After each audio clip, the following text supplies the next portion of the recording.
We have so far explored many and varied subjects regarding the Quran and Hadiths, based entirely upon the Mohammedan Muslim records. We shall be dealing with a great many more subjects, especially regarding the compilation, collection and formation of the Quran in the 300 years after the death of Muhammad, all of which will be based entirely upon the Mohammedan records themselves. Can you, nonetheless, give us your conclusions about the Quran? Before I answer your question, I would like to repeat once more the following facts. No human being is born evil. Young children, toddlers' age, before they have had their minds corrupted, indoctrinated and programmed, do not distinguish between color, race, gender, ethnicity, religion or political affiliations. They are all totally innocent. Every human being is a product of indoctrination by their parents, their siblings, their family and their culture. Not a single one of us has had the free will to choose our parents, our race, our nationality, or our beliefs. The followers of Muhammad are not born evil.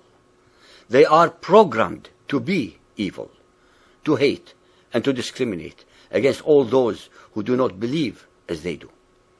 The male followers of Muhammad treat their females as if they are domestic animals, without individual rights, without respect, and dominate them through terror, fear, and violence.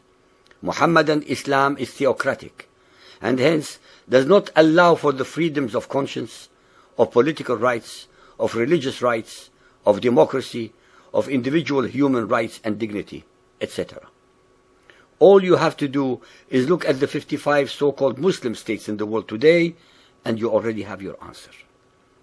It is the Quran which instructs them to hate 87% of humanity because they do not believe in Allah and in Muhammad as his messenger. It is the Quran which discriminates against the women followers of Muhammad and treats them like chattel. It is the Quran which forbids the followers of Muhammad from reading and exploring the beliefs and religions of other people, lest they find out the facts and the reality about itself. It is the Quran which divides humanity into two camps, that of the believers, Dar al-Salam, against that of the unbelievers, Dar al-Harb. It is the Quran which mandates that the whole of humanity has to become Muhammadan Muslim, or under Muhammadan Islam, by conversion, by submission, or by slaughter. It is the Quran which mandates that Muhammadan Islam should be at war to aggress, to expand, enslave, and to plunder all so-called unbelievers. Muhammadan Islam's own historical record is a testament to this. It was Muhammad in his Quran who 1400 years ago unilaterally declared war against all other human beings on earth who do not believe as he does. It is the clear and declared intention of the followers of Muhammad in all forms of media, especially in the Western democracies, that their objective is to Islamize Christian Europe, Hindu India, Buddhist China, and all others. One cannot find a single applicable, merciful, or compassionate verse in the Quran towards any and all unbelievers. Muhammadan Islam and its male followers exhibit an obscene degree of hypocrisy, of mendacity, and of racism, compounded with a pathological and depraved indifference to reality, to facts, to mercy, to compassion, to veracity, to loyalty, to friendship, and to language. While Muhammadan Muslims in our democracies demand that their rights of religious traditions, they forbid the same rights to Christians, Buddhists, Hindus, Jews, and animists among them. While they are allowed to build many of the most gigantic mosques in the democracies, they forbid the building of any holy places to others. While they demand equal rights under the law in the democracies, they give none to others. While they are allowed and take advantage of proselytizing in the democracies, they would execute anyone from another religion from doing the same in their states. While they are allowed to preach and flaunt the Quran in public in the democracies, they forbid the same to any others under penalty of death. While they welcome converts to Muhammadan Islam, they will execute them if they change their mind to opt out. They are explicitly forbidden in the Quran from befriending any Christians and Jews as well as any unbelievers. In most Mohammedan Muslim states, they attack, burn, rape, abduct, force into conversion Christians, Hindus, Buddhists, and others. 98% of all acts of terror in the world today, such as hijackings, suicide bombings, blowing up trains, cars, buildings, etc., invariably against defenseless and innocent civilians in Europe, Asia, America, and Africa are conducted by the peace-loving followers of Muhammad. Islam does not mean peace. In Arabic, Islam means only submission. Submission to Allah. That is why they want the whole of humanity to submit either to Allah or to themselves.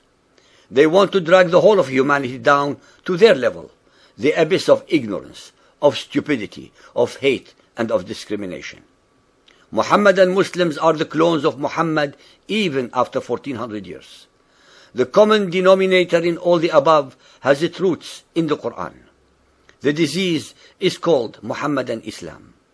The symptoms of this disease are hate-mongering, war-mongering, ignorance, stupidity, discrimination, racism, etc. This disease is propagated through the so-called religious leaders such as mullahs, imams, ayatollahs, etc. in their madrasas, the religious schools, their education system, and their media. This disease attacks the brain centers of the followers of Muhammad, especially the areas of logic, mercy, and compassion, turning them into zombies, the living dead. The source of this disease is a virulent virus called the Quran. No compassionate and merciful divinity would have produced the discrepancies, hate-mongering, war-mongering, discrimination, historical and character dislocations, mendacities, abnormalities, inconsistencies, time and space displacements, and grammatical errors that permeate the Quranic verses. In fact, every letter, every word, every verse, and every chapter in the Quran are the product of Muhammad's personal thoughts and imaginings, his own alter ego, cleverly projected into the unsuspecting mouth of Allah, the supreme pagan rock god of Mecca, embedded in the corner wall of the Kaaba, called the Black Stone. There is, in the final analysis, absolutely nothing divine about the Quran. And any follower of Muhammad who would attempt to challenge these statements and conclusions based entirely on the records authored by the Muhammadans themselves will have the same probability of success as a snowflake in Muhammad's inferno. The Quran is satanic. Its fundamentalist followers have no choice but to be the same.